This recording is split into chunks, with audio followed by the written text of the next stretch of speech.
Hey everybody, Jedimanda here again to do another Wonder Woman tutorial. This time, let's make her sword.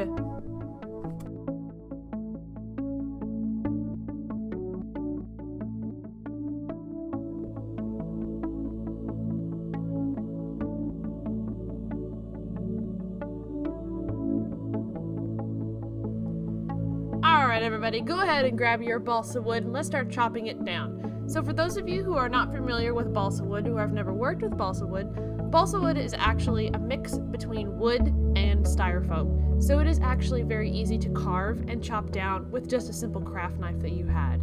I use an X-Acto blade that I found is the strongest craft knife to use for this project, and that's my recommendation. But if you have other craft knives you want to use, go for it too. Before I started hacking away at it, I did make a pattern of the actual look of the sword that I wanted. That's the foam piece that you see on the left there. And once I have those two pieces of balsa wood cut out to the thickness that I want of the sword, I went ahead and hot glued them together. Did the same thing for the handle to have those both ready to be carved down. Because the next step is basically just carving. You carve away the sword that you want and the look of everything. It's actually really fun to do. I had a good time carving away at this project with my X-Acto knife. A word of caution, you can carve too far into it and not be able to really come back from it.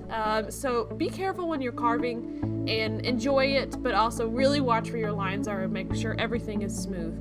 Once you're done carving it, go ahead and you can grab some sandpaper or sand block and smooth down the edges. So this part's actually pretty fun, so have a good time. There's also times where I use my Dremel bit to sand it away some edges, but most of the time I use my X-Acto knife to carve the handle and the blade.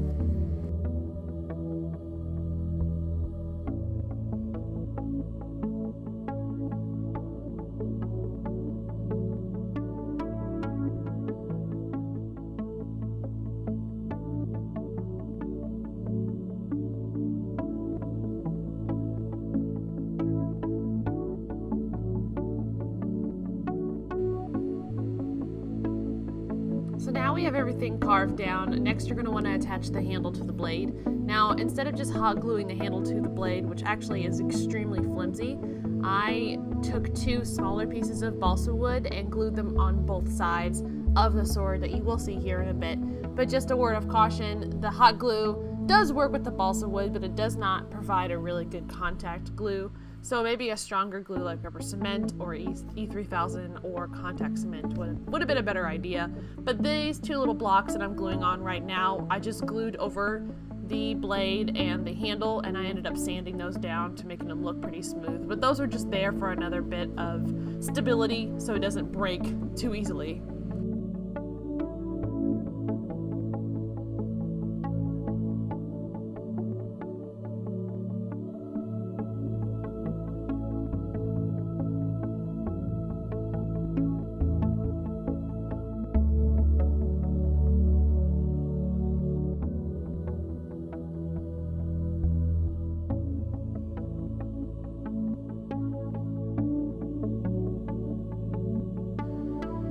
Okay, so now your sword is carved. The next thing you want to do is make the indentions into the sword. So when you place your Worbla over the sword, the Worbla actually will go down into the indentions that you've made into the sword and provide that texture, detailed look that the Godkiller sword has. And balsa wood being so soft, you can actually just carve into it with sculpting tools, and that's what I'm doing right here, as you can see, celebrating that I actually figured that out. And once again, you can go pretty far into sculpting on the balsa wood because it's so easy, but I went ahead and just drew out the marks that I needed for the sword, and then I took my sculpting tools that I had there and just basically made indentions into the wood, and it sank down and it actually worked extremely well.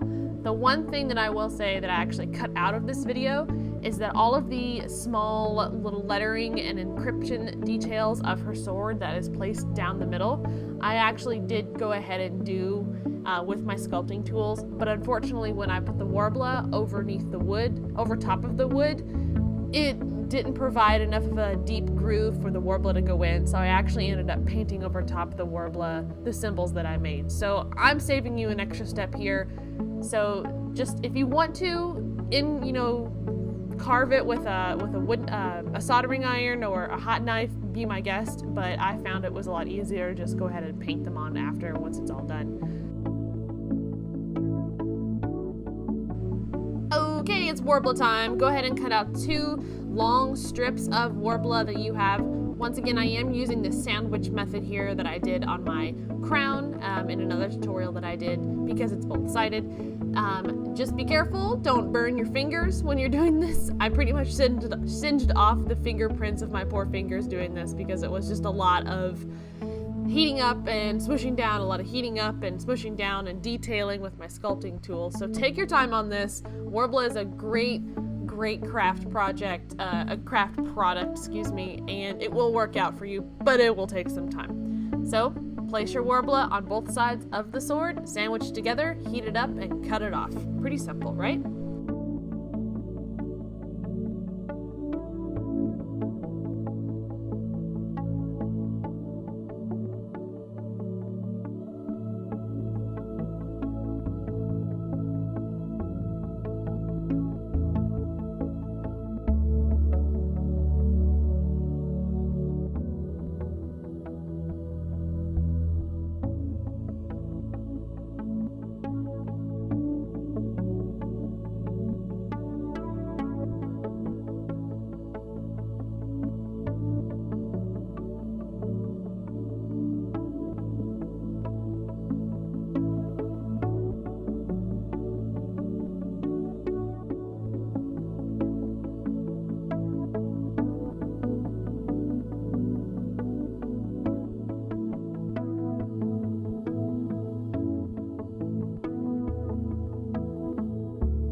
Now that your Worbla is all fitted to the sword, go ahead and take those sculpting tools and file in those grooves that you made earlier onto the wood with the Worbla to make sure it goes down into those grooves and you get those details that you want.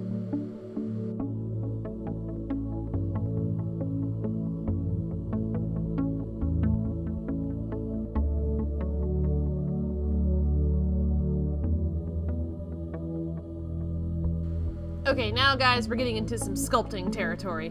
These are the little dragons that it's at the top part of the hilt of the sword.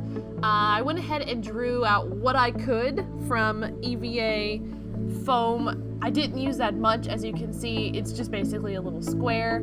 This is definitely, up to your own artistic ability. Don't get too detailed if you want to get detailed, but foam is a really good material to use this detail of her sword on. So I just basically made 2 half moon sides and kind of copied it on both sides. Made a little bit of a dragon mark, but really not that much, and kind of took it to my own artistic level that I wanted to go with it. Not too crazy, not too tough, but enough to where I would get the detail that I want and have the look that I want in the final product.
Once you have both sides cut out, take your contact cement and go ahead and glue both sides of the EVA foam. Wait a little bit till the contact cement is tacky, and then just place it together where you want on your sword. The contact cement is a very good glue to use for this project because it is basically cement when you place it together, and this is a part of the sword that you really don't want popping off, so hot glue is not something I would recommend here.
Take your X-Acto knife and go ahead and make those details of the little fins of the dragon on the outside. And once you have those major pieces cut off, now it's Dremel time. You'll want to grab your Dremel and a good sanding bit and sand away all of the very sharp edges. Make it look round, make it look like it was forged to be that way.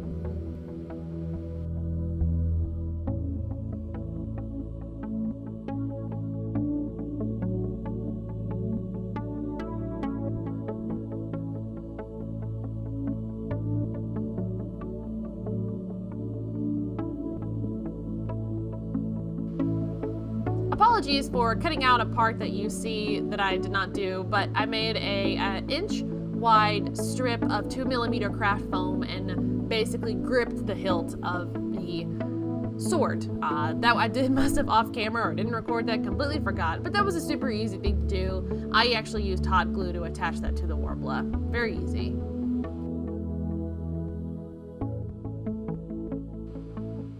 Now this little thing at the top of the sword are these two odd looking details that are at the top of the sword, and I just cut what I could out of foam, bent them a little bit, and attached them to the top part of the sword. I ended up dremeling down all of the hard edges of these little details and making it look a little more forged, I guess you could say, and a little more uniform. Here is where you're just gonna have to use your artistic ability and judge how you would like this to look.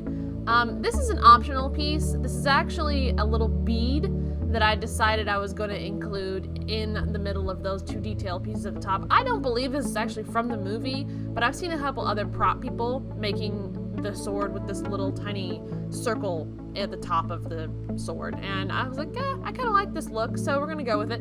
And it's just a little 1.5 inch wide bead that I just super glued to the top part of the sword.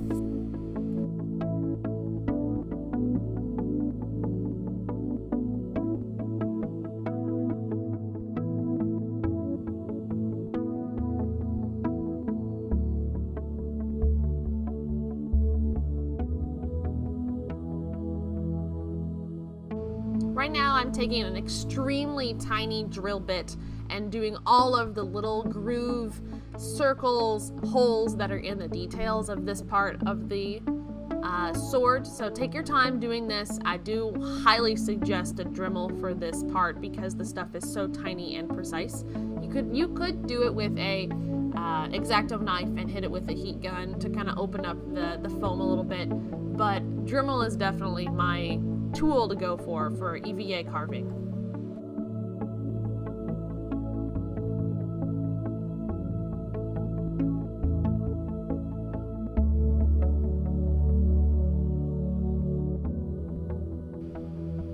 Okay, once you have everything carved and it looks the way you want it to look, coat the sword in about 1 to 2 layers of black plasti dip, and then grab your silver paint and go over and start painting everything. This is the best part of prop making, I swear. It's so much fun. I actually used the silver rub and buff paint for this and applied it with a craft paintbrush. You can use just regular silver paint. I had this on hand. It's whatever you'd like to do, but something super metallic is the ideal look that you want for the sword part of the Godkiller.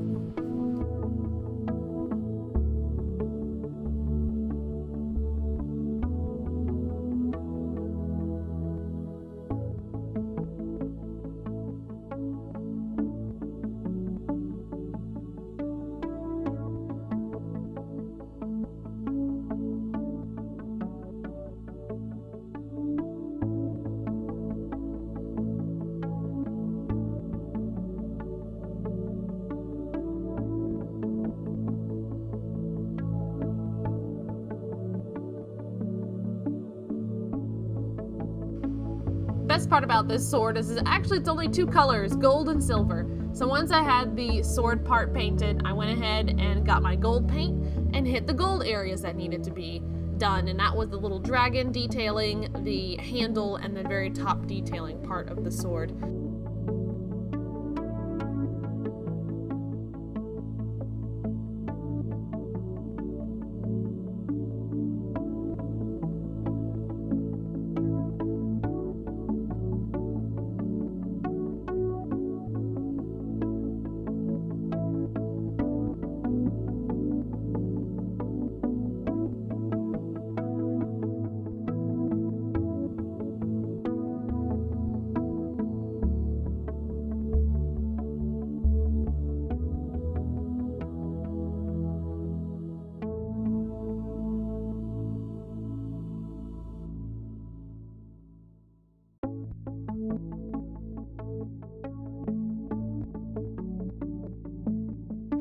Okay, now it's time to detail. All of those little lettering and detail bits down the center of the sword that I told you before that I didn't really succeed with the Worbla going down into the grooves. You can kind of see it's really not as standoutish as I wanted. So I basically took black acrylic, ran it through all of the grooves that I did originally, and took a napkin and kind of wiped it away to make it look a little more authentic and kind of rusted and not so cartoonish. And then once I went through all of the little grooves, gave it some shadow detail with black acrylic, I then went down through the center of the sword like I'm doing right now and just making up these little pieces of whatever I think was on the sword.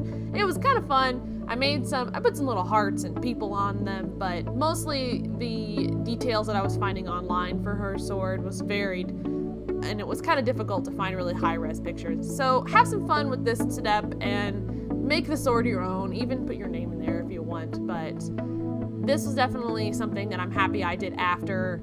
It made those symbols pop a whole lot more with going ahead and just painting them in there by hand.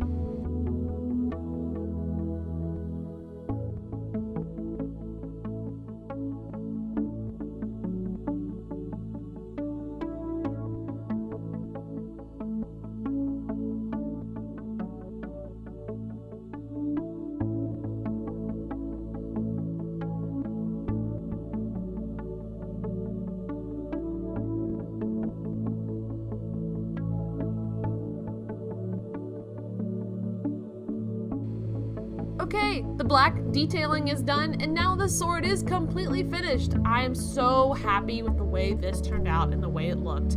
It looks so striking up against the shield that I will have a tutorial on very soon. Please check it out if you would like to make both the sword and shield for Wonder Woman. This was a very long project, but I actually had a really good time making it. So thank you for stopping by, and good luck, and let me know if you have any questions on making your own Wonder Woman Godkiller sword. Good luck!